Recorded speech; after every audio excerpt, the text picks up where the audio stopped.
নমস্কার বন্ধুরা, শ্রাবণী রান্নাঘরে আপনাদের সবাইকে স্বাগত জানিয়ে আমি প্রতিদিনের মতো আবারও আজকের একটা রান্নার ভিডিও নিয়ে আপনাদের সামনে চলে এসেছি। আজকে আমি আপনাদের একটা হেলদি এবং টেস্টি টিফিন রেসিপি বানিয়ে দেখাবো। আশা করি আপনাদের ভালো লাগবে। তার জন্য কিন্তু আমার পুরো ভিডিওটা আপনাদের দেখতে হবে।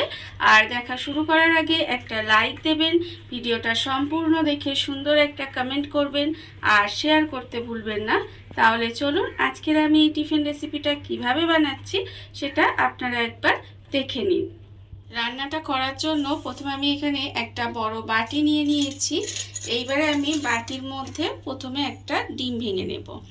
দেখুন আমি কিন্তু একটা ডিম নিয়ে নিয়েছি, নিয়ে একেবারে ডিমটাকে এর মধ্যে দিয়ে ভেঙে নিচ্ছি।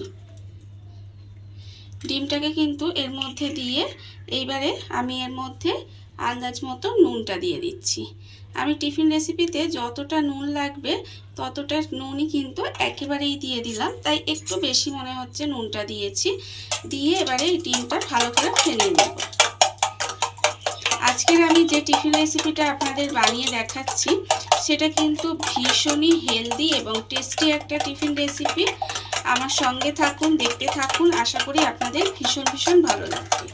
দেখুন নুনটা কিন্তু ডিমের মধ্যে দিয়ে এইভাবে খুব ভালোভাবে ফেনিয়ে নিচ্ছি। এইভাবেই কিন্তু এটাকে সুন্দর করে ফেনিয়ে নিতে হবে।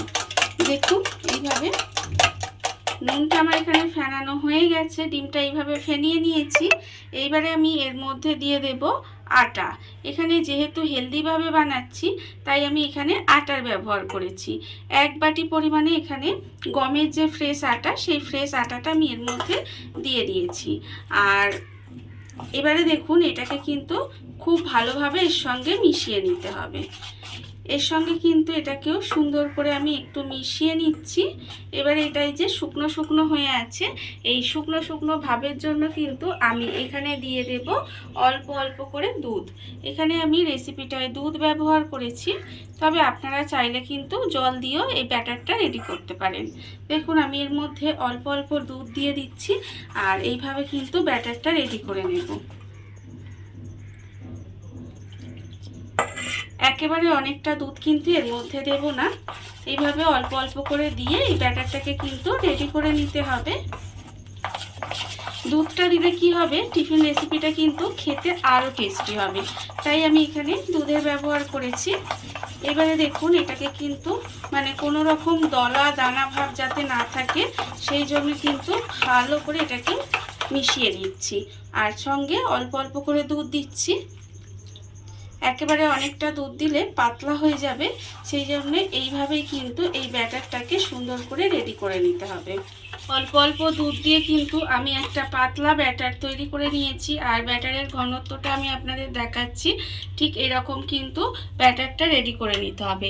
আর একটা জিনিস লক্ষ্য করবেন, কোনো রকম যেন দানা দলা ভাব না থাকে, সেটা কিন্তু অবশ্যই করে লক্ষ্য করতে হবে। এইবারে আমি এর মধ্যে দিয়ে দিচ্ছি সাদা তেল। এখানে আমি 2 চামচ পরিমাণে সাদা তেল এর মধ্যে দিয়ে দিচ্ছি।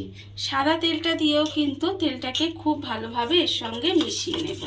দেখুন সাদা তেলটা দিয়েও কিন্তু এর সঙ্গে সুন্দর করে মিশিয়ে নিতে হবে।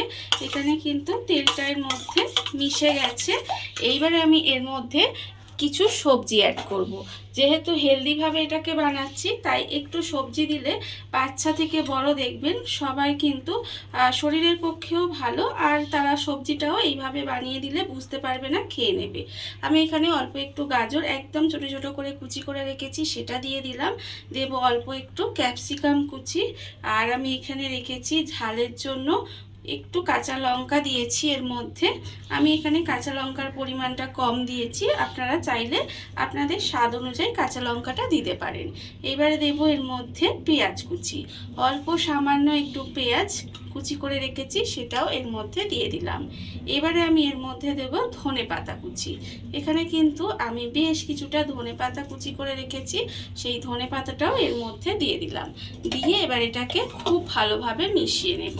এটাও কিন্তু একেবারে ভালো করে এর সঙ্গে সুন্দর করে এবার মিশিয়ে নিতে হবে। দেখুন ব্যাটারটা কিন্তু এইভাবে সুন্দর করে একটু মিশিয়ে নিচ্ছি। সবজিগুলো দিয়ে কিন্তু এখানে খুব ভালোভাবে মিশিয়ে নিয়েছি। আর এটা কিন্তু সুন্দর করে একটু মিশিয়ে নিতে হবে। মেশানো আমার এখানে হয়ে গেছে। এবারে আমি এর মধ্যে দিয়ে দেব, দেখুন অল্প হাফ চামচের কম আমি এখানে একটু বেকিং পাউডার দিয়েছি। এটা কিন্তু বেকিং সোডা নয়, বেকিং পাউডার, সেটা আমি এর মধ্যে দিয়েছি। দিয়ে এবার এটাকেও খুব ভালোভাবে মিশিয়ে নেব। বেকিং পাউডারটা দিয়েও কিন্তু একদম সুন্দর করে এটাকে মিশিয়ে নিতে হবে। দেখুন একটু সময় নিয়ে আমি এটাকে মিশিয়ে নিচ্ছি। আর এটা আমি এখানে যতক্ষণে মিশিয়ে নিচ্ছি, আমি অন্যদিকে দেখুন আমি গ্যাসটা অন করে একটা ফ্রাই প্যান বসিয়ে দিয়েছি। এবারে কিন্তু ফ্রাই প্যানটা আমার এখানে গরম হয়ে গেছে। ফ্রাই প্যানের মধ্যে দিয়ে দেব অল্প সামান্য একটু সাদা তেল। অল্প সামান্য একটু সাদা তেলের মধ্যে দিয়ে দিলাম। দিয়ে এবারে ফ্রাই প্যানের মধ্যে খুব ভালোভাবে লাগিয়ে নেব। এইভাবে কিন্তু এটাকে সুন্দর করে প্যানের মধ্যে লাগিয়ে নিতে হবে। ফ্রাই প্যানের মধ্যে তেলটা খুব ভালোভাবে লাগিয়ে নিয়েছি।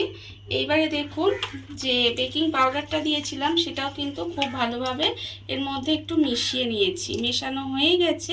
এইবারে আমি যে ব্যাটারটা রেডি করে রেখেছি সেটা কিন্তু এর মধ্যে দিয়ে দেব। এইভাবে কিন্তু এর মধ্যে একটু দিয়ে দিতে হবে।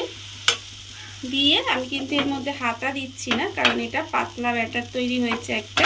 এইভাবে জাস্ট একটু গোল করে দিচ্ছি। এভাবেই কিন্তু এটাকে গোল করে দিয়েছি। এবারে এটাকে ঢাকা দিয়ে দেব। একটু সময় কিন্তু এটা ঢাকা দিয়ে রান্না হতে দেব। গ্যাসটাকে লোতে দিয়ে এইভাবে আমি কিছুক্ষণ ঢাকা দিয়ে রান্না হতে দিয়েছিলাম। এর ফলে কি হয়েছে, এর মধ্যে যেহেতু এই যে সবজিগুলো দেওয়া আছে না, এই সবজিগুলো কিন্তু একটু ঢেকে রান্না করলে ভালোভাবে কুক হয়ে যাবে। এবারে এটাকে আস্তে আস্তে কিন্তু উল্টিয়ে দেব। এইভাবে কিন্তু আস্তে আস্তে সাইড থেকে তুলে নিতে হবে। সাইড থেকে তুলে নিয়ে তারপরে এটাকে আমি উল্টিয়ে দেব। সাইডগুলো কিন্তু এইভাবে ভালো করে আমি তুলে নিয়েছি। নিয়ে এবার এটাকে আস্তে আস্তে উল্টিয়ে দিচ্ছি। এইভাবে কিন্তু আস্তে আস্তে উল্টিয়ে দিলাম। দিয়ে আবারও একটু ঢাকা দিয়ে দেব। এইভাবে ঢেকে ঢেকে রান্না করলে একেবারে ভেতর থেকেও কিন্তু সবজিটা কুক হয়ে যাবে। মানে সবজি মেশানো আছে, একটু রান্না করলে ঢেকে ঢেকে সবজিটা ভালোভাবে সিদ্ধ হয়ে রান্না হয়ে যাবে আর খেতেও ভালো লাগবে।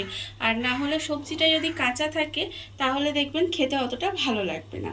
তাই এইভাবে ঢেকে কিন্তু আমি আবারও একটু এটাকে রান্না হতে দিলাম। ঢাকা দিয়ে কিন্তু আমি উল্টো পিঠটাও এইভাবে আরেকটু সময় হতে দিয়েছিলাম। আর ঢাকাটা আবারও খুলে নিলাম। এইবারে আমি দেখাবো আপনাদের যে কেমন হলো। দেখুন এইভাবে কিন্তু আমি আস্তে আস্তে করে আবারও এটাকে উল্টিয়ে দিচ্ছি। দেখতে পাচ্ছেন কতটা সুন্দর হয়েছে টিফিন রেসিপিটা, কত সুন্দর দেখতে হয়েছে। আর দেখতে যতটা সুন্দর হয়েছে খেতে কিন্তু তার থেকে অনেক বেশি সুন্দর হয়। এখানে আমার টিফিন রেসিপি তৈরি হয়ে গেছে। এইবারে আমি এটাকে তুলে নিলাম। দেখুন এইভাবে কিন্তু তুলে আলাদা করে রেখে দিলাম। আর আবারও কিন্তু এর মধ্যে একেবারে অল্প সামান্য একটু তেলের মধ্যে দিয়ে দেব। সামান্য একটু সাদা তেল কিন্তু এর মধ্যে আবারও দিয়ে দিলাম। দিয়ে এটাকে আবারও খুব ভালোভাবে একটু লাগিয়ে নেব। এইভাবে কিন্তু এটাকে আবারও খুব সুন্দর করে একটু লাগিয়ে নিতে হবে। লাগিয়ে নিয়ে তারপরে আবারও যে ব্যাটারটা আমি রেডি করে রেখেছি সেই ব্যাটারটা কিন্তু এর মধ্যে দিয়ে দিচ্ছি। আর এইভাবেই কিন্তু এর মধ্যে আবারও দিয়ে দিলাম ব্যাটারটা। দিয়ে আমি কিন্তু হাতা দিচ্ছি না, আর দেখতে পাচ্ছেন এটাকে জাস্ট এইভাবে ধরে একটু জাস্ট গোল করে দিচ্ছি। কত সুন্দর কিন্তু এটা, কত চটজলদি হয়ে যাচ্ছে। আপনাদের যখন হাতে সময় কম থাকবে অথচ একটা হেলদি এবং টেস্টি ব্রেকফাস্ট করতে ইচ্ছা করবে, তখন কিন্তু এই রেসিপিটা একেবারে পারফেক্ট। দেখুন আমি কিন্তু এখানে আবারও ঢাকা দিয়ে দিয়েছি। ঢাকা দিয়ে আমি এটাকে আরেকটু সময় গ্যাসটাকে লোতে দিয়ে হতে দেব, যাতে ওপরটা শুকনো হয়ে যায়। গ্যাসটাকে লোতে দিয়ে কিন্তু আবারও এই টিফিন রেসিপিটা আমি হতে দিয়েছিলাম। আর দেখুন ওপরটা কিন্তু একদম সুন্দর করে শুকনো শুকনো ভাব এসে গেছে। যখন এইভাবে একটু শুকনো হয়ে আসবে তখন কিন্তু এটাকেও এইভাবে এই পাশ থেকে তুলে নিতে হবে। দেখতে পাচ্ছেন আস্তে আস্তে তুলে নেওয়ার ফলে এটাও কিন্তু সুন্দর হয়ে উঠে যাচ্ছে। এইভাবে কিন্তু পাশ থেকে তুলে আবারও এটাকে উল্টে দিচ্ছি। দেখুন উল্টিয়ে দিলাম।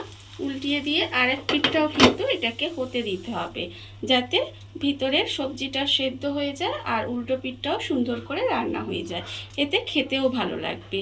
এবারে উল্টো পিঠটাও আমি এইভাবে একটু হতে দিয়েছি। উল্টো পিঠটাও কিন্তু আমি এইভাবে ঢাকা দিয়ে আর একটু সময় হতে দিয়েছিলাম। এর ফলে দেখুন এই পিঠটাও কিন্তু সুন্দরভাবে রেডি হয়ে গেছে। দেখুন কত সুন্দর হয়েছে। এবারে কিন্তু এই টিফিন রেসিপিটাও তুলে নিতে হবে। কত সুন্দর দেখতে হচ্ছে দেখেছেন? দেখতে যতটা সুন্দর হচ্ছে খেতেও কিন্তু দারুণ হয়। এটাকেও আমি আলাদা করে তুলে রেখে দিলাম। আর আবারও কিন্তু একেবারে অল্প সামান্য একটু সাদা তেল দিয়ে দিচ্ছি। খুব অল্প তেলে কিন্তু এই টিফিন রেসিপিটা একেবারে হেলদি এবং টেস্টিভাবে তৈরি হয়ে যাচ্ছে। দেখুন আমি কিন্তু আবারও একটু তেল দিয়ে দিলাম। আর আপনাদের বোঝার সুবিধার জন্য কিন্তু আবারও এর মধ্যে একটু ব্যাটার এর মধ্যে দিয়ে দিতে হচ্ছে। দেখুন এইভাবে কিন্তু দিয়ে দিচ্ছি, দিয়ে জাস্ট এটাকে আর একটু এইভাবে দিয়ে ছড়িয়ে দেব। এটাকে ধরে কিন্তু এইভাবে জাস্ট একটুখানি ছড়িয়ে দিলাম, দিয়ে এটাকে ঢেকে আবারও হতে দেব। আর এইভাবেই কিন্তু সমস্ত টিফিন রেসিপিগুলো আমি বানিয়ে নেব। দেখুন বন্ধুরা, বাড়িতে থাকা কত অল্প উপকরণে কত অল্প সময় কত সুন্দর একটা হেলদি এবং টেস্টি টিফিন রেসিপি তৈরি হয়ে গেছে, আপনারা দেখতেই পেলেন। আর এটা কিন্তু খেতে অসম্ভব সুন্দর হয়। এইভাবে আপনারাও কিন্তু একদিন হলেও বাড়িতে বানিয়ে দেখতে পারেন। আর এই ভিডিওটা যদি আপনাদের ভালো লেগে থাকে, আপনারা আমার চ্যানেলটা সাবস্ক্রাইব করে এইভাবে আমার পাশে থেকে যেতে পারেন। তাহলে চলুন আজকের ভিডিওটা এই পর্যন্তই। নমস্কার।